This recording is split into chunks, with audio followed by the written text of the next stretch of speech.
Kita ke informasi lainnya, kepolisian mengungkap kasus kematian satu keluarga di Warakas, Jakarta Utara yang ditemukan dengan mulut berbusa. Motif tersangka melakukan pembunuhan berencana dengan meracuni keluarganya karena dendam.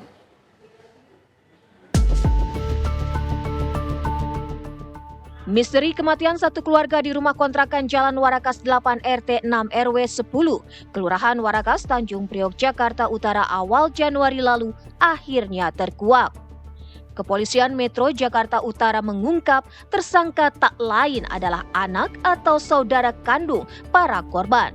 ASJ meracuni ibu, kakak, dan adik kandungnya dengan racun tikus. Menurut polisi, perbuatan ASJ meracuni keluarganya sudah direncanakan. Tersangka membeli racun tikus pada 31 Desember 2025 dan pada 2 Januari 2026 ia meracuni ibu serta kedua saudara kandungnya. Dari pemeriksaan polisi, tersangka ASJ mengakui perbuatannya karena dendam kepada keluarganya dan merasa diperlakukan berbeda.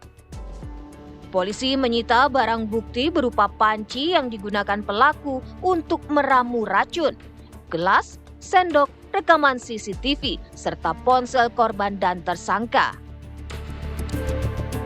Kami menetapkan saudara S sebagai pelaku atau tersangka dari perkara peristiwa tersebut, di mana saudara S memang dengan sengaja meracun ke 3 korban tersebut. Dari hasil pemeriksaan kami, motivasi dari pelaku adalah dendam kepada keluarganya karena merasa diperlakukan berbeda dan sering dimarahi oleh ibunya. Menurut kriminolog Hanifah Hasna, tindakan tersangka meracuni ibu dan 2 saudara kandungnya tidak serta-merta terjadi, melainkan bersumber dari ketidakmampuannya mengelola perasaan selama bertahun-tahun. Faktor persaingan antara saudara sekandung mendominasi dan membuatnya bertindak ekstrim. Dalam sebuah keluarga itu hampir selalu ada sibling rivalry gitu ya. Ada kondisi-kondisi yang dianggap seorang anak merasa dibedakan. Padahal mungkin orang tua tidak melakukan hal itu, kecuali memang dilakukan perilaku-perilaku ini, misalnya sering dimarah karena dia malas, tidak berprestasi sehingga dia dibanding-bandingkan. Biasanya orang tua membandingkan antara anak satu dengan anak yang lain, itu tujuannya untuk memotivasi agar anak yang dibandingkan ini menjadi lebih sama gitu, lebih baik dengan kakaknya atau adiknya.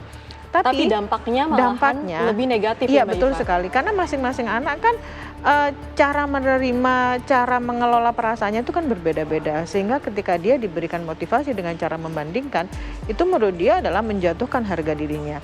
Dan ketika ini dilakukan bertahun-tahun sampai dia 22 tahun, kan who knows, kita nggak tahu seberapa besar dan seberapa berat yang dia rasakan sehingga dia mengambil langkah untuk menghilangkan. Akibat perbuatannya, tersangka diterapkan pasal pidana pembunuhan berencana, pembunuhan dan penganiayaan, serta kekerasan pada anak. Dari Jakarta, tim TV One mengabarkan.